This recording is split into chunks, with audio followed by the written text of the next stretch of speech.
So hey, remember that one time back in the 90s when John Romero killed everyone? But Weasel, I hear you saying. I was around in the 90s and I don't feel dead. Well, congratulations. I'm not sure where I was going with this. Anyway, this is the story about that one time John Romero destroyed an entire D&D campaign. Before we get started, I just wanted to let you know that my primary source for this video is David Kushner's 2003 book, Masters of Doom. I highly recommend it for anyone who is at all interested in video game history. So while I am reasonably certain that most of you already know who John Romero and John Carmack are, in the event that I'm just being old again, here's a brief breakdown. John Romero and John Carmack, along with several others who at the moment of writing this, I can't really remember the names of. Adrian Carmack, that's one of them, I think. And then there's Sandy Peterson. Wait, no, they brought him on later. Those are the three I know. Just off the top of my head, those are the three I know right now. Anyway, back in the early 90s, they started up a company called Ideas from the Deep. You know it as id Software. Well, that's not entirely accurate, actually. The name id really comes from the phrase in demand, but the team didn't really like in demand, so they went with id because it sounded more psychological. And it also worked for Ideas from the Deep. It's a little bit complicated. They had moderate success putting out a series of Apple II games until they really hit it big with Wolfenstein. Fun fact, I still have my Wolfenstein box. Look at that.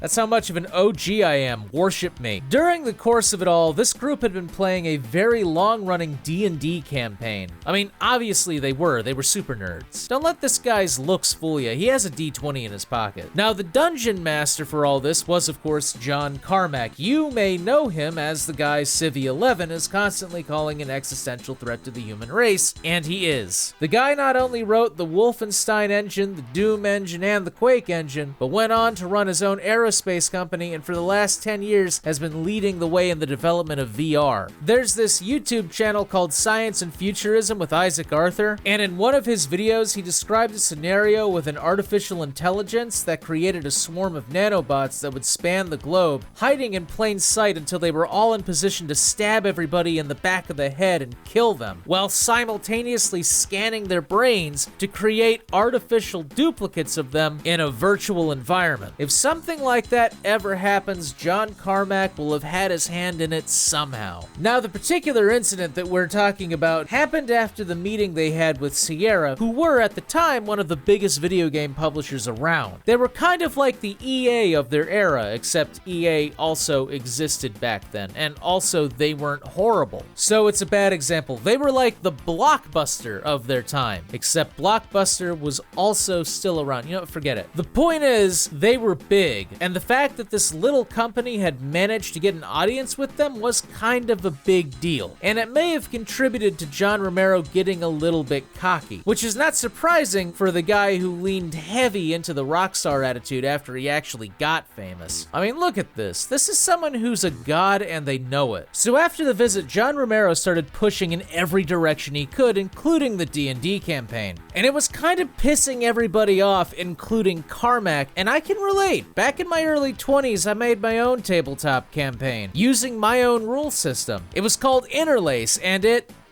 was kind of a piece of shit. I mean, the rules were constantly changing, and I was fudging the numbers, but hey, I mean, you know what? That kind of unpredictability is what made the campaign so fun. Actually, I always found that very frustrating. Yeah, you know, no one asked you. By now, the characters had all risen up pretty high in the player levels, to the point where they had surpassed where most people normally kind of leave off playing D&D. Honestly, casual players never really reach as far as these guys did, because most of the time the games just don't go on for that long. I think the longest running campaign I ever had was like 9 months, but these people had been playing the same campaign for years. Characters at higher levels can literally swing a blade and kill just like everything. They can frickin' fly if they want to. They can bend dragons to their will. Like I said, games rarely get to that point, but if you've ever gotten a character up to about level 20, you know what I'm talking about. But Romero wanted more, and Carmack was gonna give it to him. He had the literal devil show up in the RP and ask for the Demonomicon, a book that, among other things, can be used to control the forces of hell and summon demons. So obviously, you know, giving this thing to the devil, probably not a great idea. Something the other players were really quick to point out to Romero. But John, interested in getting more power, was willing to do the trade in exchange for something, quote, really kick-ass in return. So the devil promised him the fucking Daikatana. Yeah, you can see where this is going. The Daikatana was a super weapon, one of the most powerful blades in the game, and Romero had to have it. So against his better judgment and the pleas of the other characters, Romero gave the devil what he wanted. And the devil did what the devil does: subvert expectations. He used the book to summon demons. How many demons? Why, all the demons.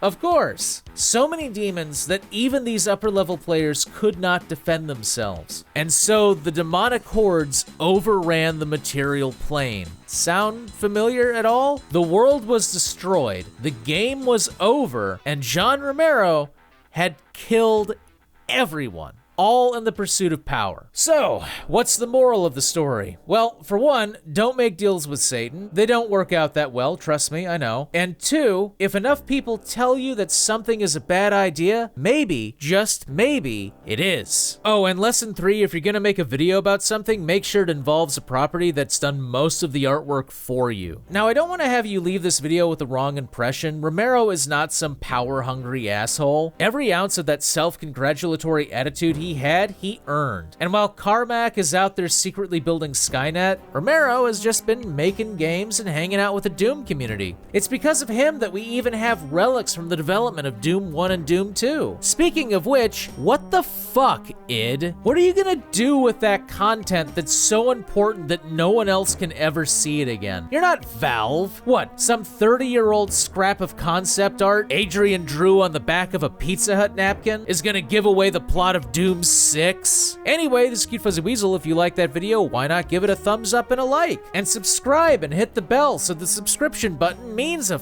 fucking thing. And if you really want to support my channel, you can go to my Patreon. I've got a $1 tier that lets you see larger videos 2 days early and all kinds of Patreon rewards. Like, I can draw you something, I guess. And if you go on my Patreon page right now, you'll find a poll for the next topic of the show. I'm gonna try and make this series a regular thing, so, you know, once a week, maybe. So look forward to the next one, and as always, have a good day.